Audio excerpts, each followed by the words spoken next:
Thank you so much, Maylene. I appreciate the invitation, and I will screen share. Just let me know if you all can see my screen once I get it up. Well, first of all, I want to appreciate all of the panelists that have gone before me. Excellent job. I took a lot of notes, so thank you very much. A special thank you, to Emma and Marie. Thank you so much for your presentation. We need more disability inclusion information. My name is Adrienne Lawson, and I use pronouns she, her, and hers. I am a servant leader, and I go by the name of Adriana. Also, I am an African-American woman who is wearing a Black dress with polka dot collar and polka dot sleeves. I identify as a person with a disability. Today, I will be talking about my journey and my experiences in diversifying the C-suite.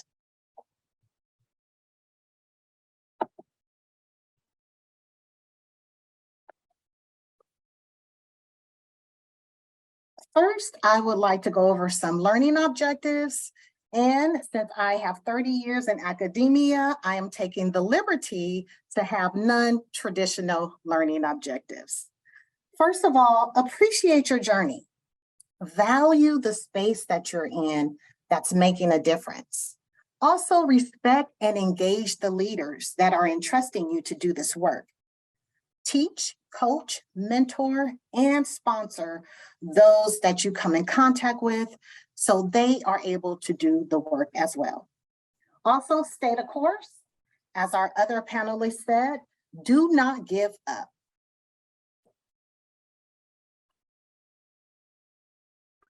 I want to start my journey off honoring my mother. My journey started with a passion to make a difference. My mom, Alice Faye Walton, was a teacher and a mentor. I admired her perseverance and resilience. So this helped instill in me the passion to continue on. This is what she told me. Adrienne, just go to college, and there you will learn what you love to do. I ran across a quote during my journey. The famous Mark Twain said, "Find a job you enjoy doing, and you'll never have to work a day in your life." And that's the way I feel today. I am working in my purpose, and I just happen to get paid for it. I'm going to start with my training ground. This is very important because I want to encourage you to just appreciate your journey, appreciate your learning. And sometimes you don't realize that you're in training until it's time to use it. So my training started at San Jose State University. I worked in faculty and staff affairs. I was a student, and I didn't know working in faculty and staff affairs would help me actually develop the basic principles of being a faculty member, how they're hired, how they're retained.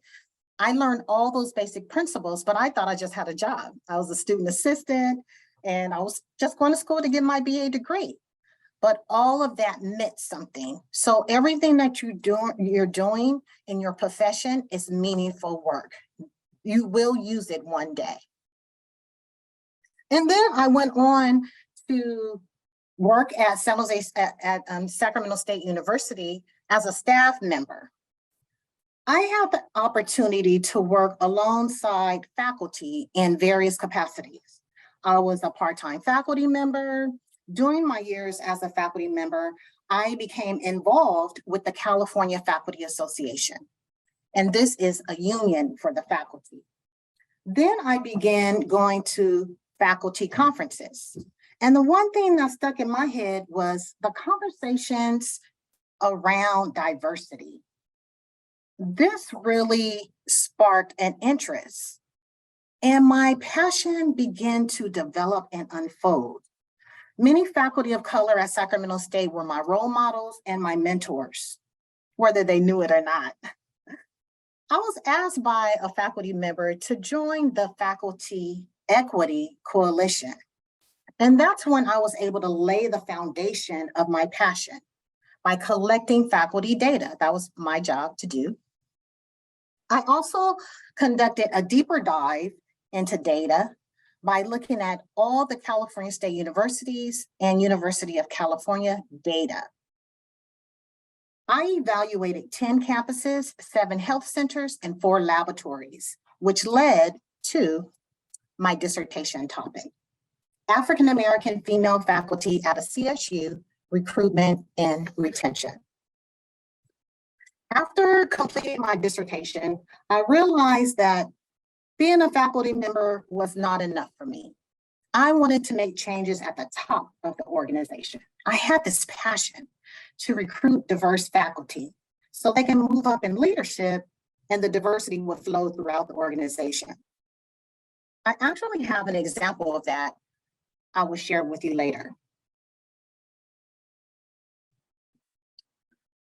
After my dissertation and working for about 20 years at California State University, I was looking for something different. I really wanted to apply what I had studied and researched at Sac State and in my dissertation.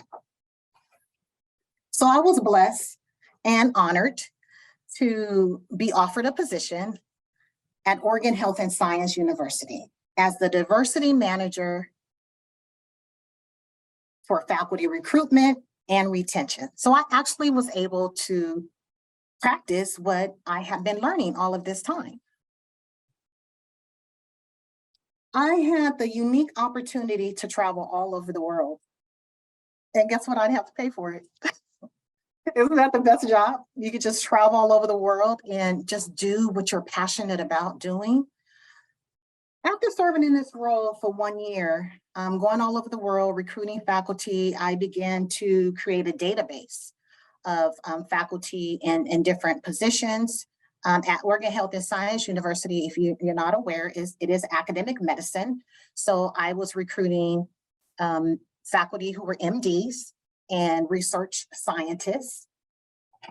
I realized that the environment had to be prepared before diversity is there. Because if the environment is not prepared, there are going to be experiences that I wouldn't want to put anyone in. There needs to be a place that is welcoming, that is inclusive, where there's a sense of belonging, not just a sense of belonging, but you feel like you belong. You know that you belong because you're valued. Where people can be their authentic selves and just do the work that they come to do. So I had to stop the brakes a little bit. After a year of doing this recruiting, there were some barriers. So what happened is I began to explore unconscious bias training. And this was some years ago when it was a new concept. Now everyone's talking about it. They have different perspectives about if it works or not. And I just want to say it does work, but it's continuous learning. You have to practice what you learn. You can't just sit in the classroom and hear it and then you don't practice it. So there must be practical application to your learning. So I went to Cook Ross Unconscious Bias Learning Lab, and that's where I began to explore actually curating my own training. In addition, when I returned from that training, I worked with Dr. Joanne Moody. She's done a lot of research. She's a lawyer. She's done a lot of research on implicit bias because she experienced her own implicit bias while she was in law school. So she curated a lot of books, and she also had something on cognitive errors. And cognitive errors is what happens if you're in certain kind of situations and you're actually evaluating. And that is key to this work, because that's what happens when we're recruiting, we interview and we're evaluating people. And if cognitive errors come up, then that could advantage some people and disadvantage others. So what I did at OHSU is, after all my training and development, and know that this work, when you're doing this work, it is important that you're being trained and you're being developed. And I continuously, and I'm continuously in training and in development, because that is very critical. In addition, I began sitting on search committee meetings. I was what people may call a diversity advocate or an equity advisor. So as I did this pilot of the unconscious bias training, I also was coaching faculty and administrators, HR professionals as well. And I created a structured process for us all to follow. And that's very important. So in this way, we were very conscientious of what cognitive errors were while reviewing application materials, interviewing, and scoring applicants. Then I was recruited to UC Davis.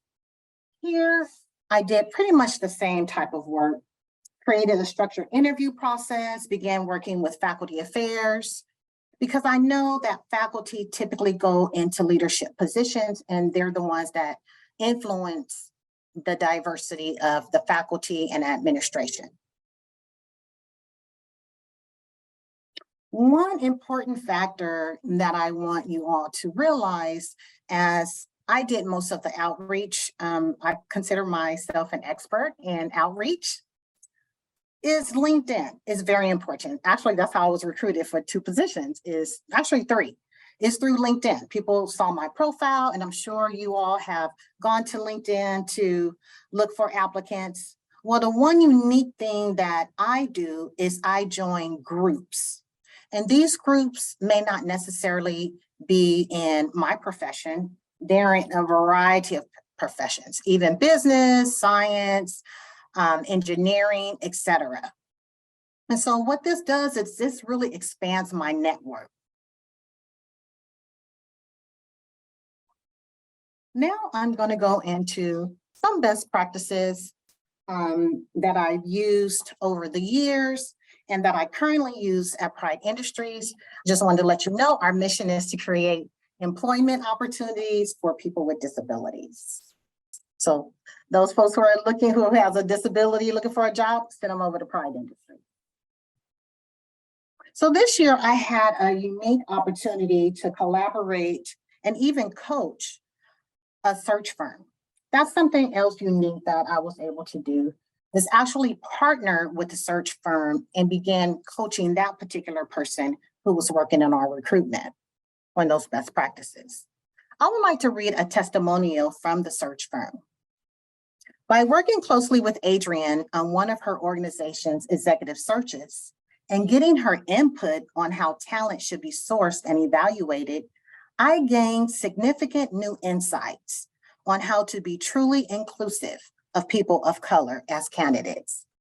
This helped me to much better understand that there exists an opportunity gap that leaves people of color disproportionately disadvantaged in career growth opportunities.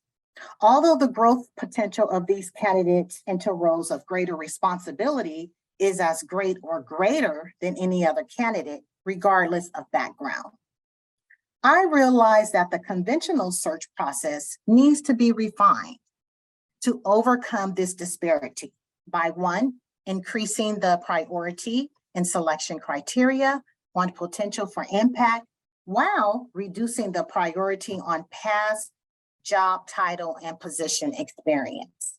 And 2, intentionally including excellent sources of people of color and candidate sourcing by targeting HBCUs and other associations and groups that provide increased access to candidates of color, end quote.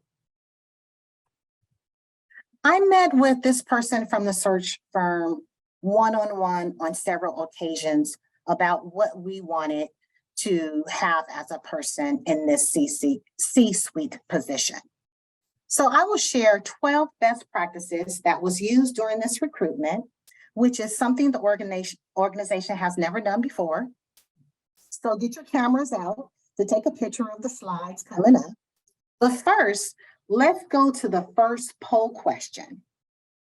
I just want to preface this too. What I consider as a C-suite position are typically in the CEO, CHRO, CFO, a president, or a vice president. Shall I stop sharing so we can bring the poll up?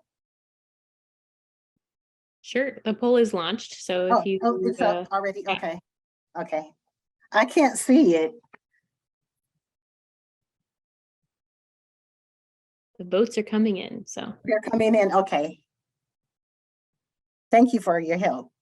Is everybody able to vote? What does it look like?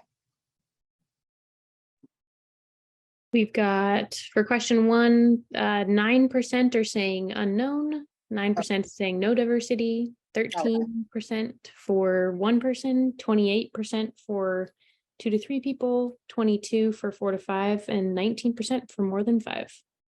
Okay. Okay, very good. Thank you so much for launching that. I appreciate it.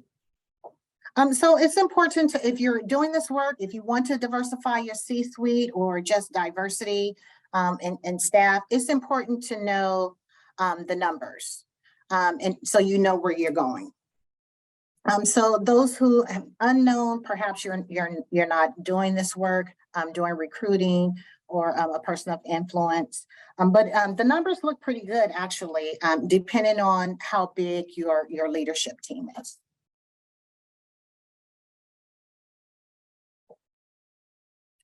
So one strategy that I've used for diversifying the C-suite, or just diversifying the company in general, but we're talking about C-suite.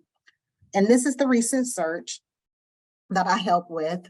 As Maylene was introducing me, she talked about me overseeing our affirmative action equal opportunity program. And so that is the carrot that I use, because we have an affirmative action placement goal for a minority.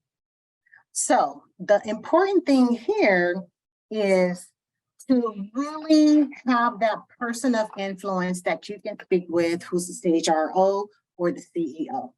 And fortunately, I have that.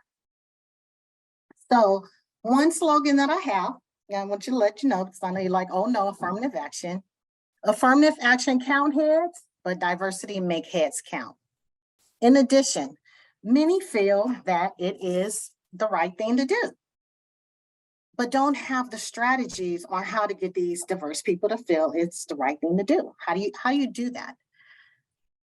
Well, from my experience, being an African-American woman, I connect to those passive candidates by finding commonalities. So remember when I talked about LinkedIn, I find those commonalities. So I don't just contact them with this structured speech about recruiting. I actually become more personal. Hey, I went to Sacramento State. I see you went to UC Davis. I try to make that connection with them. When you make a connection with person, you start creating trust. You create something that is different and unique than the search firm. I'm a real person and I'm interested in these areas. However, I also have a job opportunity. Would you like to explore?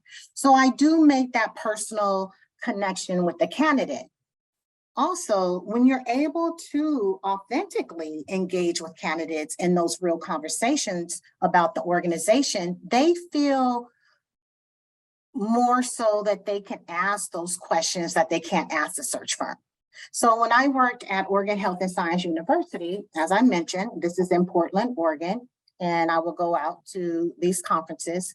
One thing that people felt comfortable asking me was, hey, Adrienne, are there any Black people in Oregon?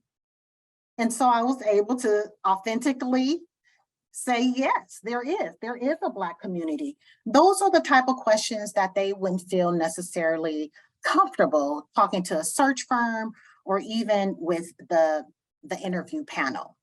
So that's one advantage of that. Also, the business case is clear with data and research studies that supports having a diverse workforce. We already know it's better. Even the other panelists talked about it, right? Boosts innovation. A diverse workforce also improves employee engagement, employee morale, and companies with greater gender and racial diversity financially outperform their peers. So the data and the research is there, and it's been there for a while. So research also shows that just the mere presence of physical diversity results in better performance. And for companies that are data-driven, that extra performance boost can be extremely motivating. Okay.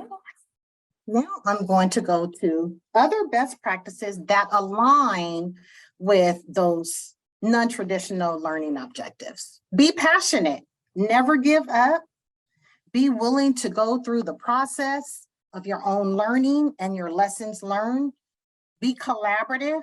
That's one thing that I do. I collaborate with learning and development. I collaborate with marketing, collaborate with human resources. It's important to be that person of influence. Also, create strategic, systemic, and sustainable solutions. And then you also want to train and develop diversity champions and allies, as well as equity advisors. I never lost my passion to increase diversity, especially in the C-suite. I developed a critical reflection mindset because everyone does not believe in this work. Some people will be offended, may attack you, or try to discredit or sabotage the process, but don't give up. If your organization has a value statement, leadership competencies, and someone will be talking about leadership competencies soon, use those for your application review rubric and your interview route. And then I'll go into training and development. Very important. This is a key component to diversifying the C-suite. Like I said, the environment has to be prepared to receive people of color. You want the environment to be inclusive, but not only inclusive, but embraces diversity, equity, and have a mindset of learning and reflection. As someone mentioned before, sometimes you have to unlearn some things. According to a McKinsey report, 67% of job seekers say a diverse workforce is important when considering a job. I would like to acknowledge we still have a long way to go, especially if there's no positions in the C-suite. Just be mindful of your affirmative action placement goals, because if you are a federal contractor, it is required that you make good faith efforts to look for diverse candidates or gender or minorities. Okay, now we have one other poll question. Does your organization have a commitment from the top to diversify the C-suite? You may not know, yes or no. Right. I'm assuming the poll is launched. I can't see it. It is. I actually launched it with the other one. Sorry, I didn't. Oh, okay. So what was the results for that then? I'm sorry. Yeah, so we have 86% say yes, 3% say no, and 10% say unknown. Okay, that's excellent. So good. I'm in a good space. This is an important component to diversify the C-suite, is having influence, either with your CEO or the CHRO. But also if you have a senior person who's in talent acquisition, because what you want to do is really partner with that person. So remember I talked about coaching, your best practices and your strategies. It's important to be that person of influence where they actually will use those strategies, because sometimes organizations, they create these recruitment and retention toolkits and no one looks at it. It's just put on the shelf. And those best practices have already been vetted and they work. And if you don't use what you have, the tools that are available for you, then we'll continue to do the same things as we've done before. I want to go back to leadership and leaders recruiting other leaders who are diverse. There was a recent example in the media, and some of you may have heard about it. There's an NBA first Black female CEO. She discussed the value of DE&I in leadership. She spoke with the Society of Human Resource Management, the Chief of Staff, and the Head of Government Affairs. And she said, when she started working as the CEO, she actually noticed that there was no other women or people of color on the leadership team. But within the first 100 days of her tenure, she made sure that that was no longer the case. And so I had a very unique opportunity to offer a position to a top candidate in talent acquisition.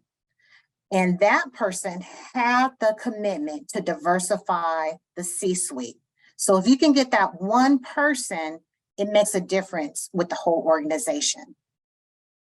And that has been the success. Okay, so now here are 12 best practices. One, top leadership has to set the vision to recruit a diverse candidate. So it's important that if it's the CEO, the president, or the vice president, the CHRO, that person actually comes in. Let's just look at a entire hiring committee. That person should come in and say what the vision is for that position. And then also it's important that that top leader introduce and validate the equity advisor to be able to do the work. So when you have everyone's boss in the room, it makes a difference, right? You want to introduce this diverse search committee, set expectations of the committee, and in addition, to make sure that there's administrative support from the top to set all appointments on the calendars. Because most of the time when you're interviewing for a C-suite position, it's usually top leaders that are doing the interviewing. So it's important that they understand that if it's the equity advisor, that they're not the ones setting the appointment. It's coming from the top. And that's very important. Also, to make sure that the top leader stays engaged in the process. So the top leader is part of the hiring committee. Also, make sure there are recruitment planning meetings with the president, the CEO, and all the senior leaders together.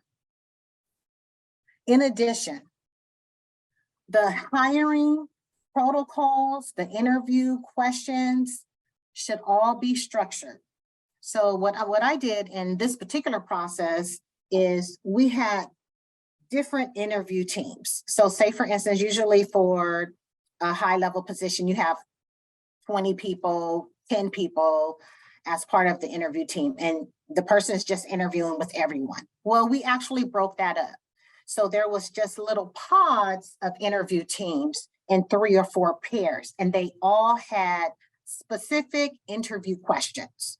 So even though we may have had 20 questions or 10 questions, they only had specific questions to ask. So it's a very structured process, and all this was introduced to them at the beginning. They had to interview questions ahead of time, as well as the interview protocol, the matrix, the rubric, and everything. Also, the rubric had our leadership competencies. So that's very important. And I know someone's going to talk about leadership competencies. That's very important. In addition to the rubric had our values, our company values as competencies. So you can put all of that there. And I think another panelist talked about values of your organization. So that's very important. Then the diversity advocate or the equity advisor, there's different names to that, even maybe an interview team mentor, is the one that guides all of this. So it really makes it easier for everyone. So when our leaders went through this process, they actually thought it was very organized. They didn't have to think a lot. Everything was laid out for them. So what I did is I made sure to score all of their rubrics. I brought the scores into the room. So visually, and this was online because this was recent. So we're all online, so they see all of their scores.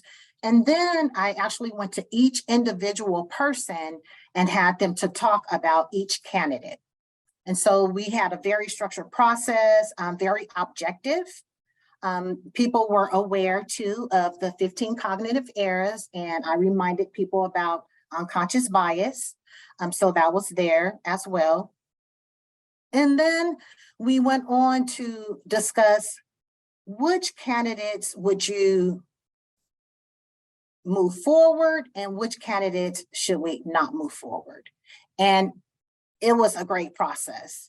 So I will recommend this process actually work to help diversify our leadership. And we still have a long way to go. So I don't want you to think we're there yet.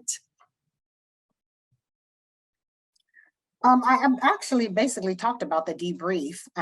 So make sure I don't even really want to go over this again. The only other thing that I would say that I didn't talk about is to revisit the affirmative action goal, and that your top leader does that. Say, hey, we have an affirmative action goal for a woman or a minority, and we really want to make sure that we interview a woman or minorities. So make sure that the top leader is the one that's communicating what the goal is for the recruitment of the C-suite position, and it does work. Another thing that I want to bring up, if it doesn't work out with any of the candidates, it's okay. It could be a failed search. It's okay. One thing about not getting diverse candidates is because everything's always a rush, right? You're rushed. Oh, we need this candidate. We need somebody really fast, and not really taking the time to do the work. So we did have a couple of failed searches, but then we had a successful search. So it's okay. We have to start back from the top, go back to the drawing board, and that's okay. So it may not work the first time, but don't give up. And here are some resources for you. My dissertation, which has best practices. Also, I mentioned Joanne Moody. She talks about faculty diversity, removing the barriers. Also, there would be Diversifying Faculty Guidebook for Search Committees. There's a lot of toolkits out there as well with UCLA, UC Davis, and San Diego. And they're all transferable. You can use them in any organizations for the C-suite. And one particular resource that I really want to recommend is Rising Above Cognitive Errors. There's 15 cognitive errors that a person can make on a search committee or an interview team, whichever you call it. And so there's guidelines for reviewing applications. And so I highly recommend, you can just Google it and it'll come right up, 15 cognitive errors. And then I just want to acknowledge Pride Industries. That allows me to just do the work. They value me coming in and helping HR to recruit diverse individuals, especially C-suite. And I can't wait to our next one that comes up. Also want to acknowledge UC Davis that allowed me to do the work there, as well as OHSU, Sac State, and San Jose State Universities. I also want to thank all of my mentors, sponsors, colleagues, and friends. And I think I'm to the end, Maylene. Here's some of my references. You know, I have to give references to some academia, some of my disabilities coming out. And I just want to say thank you.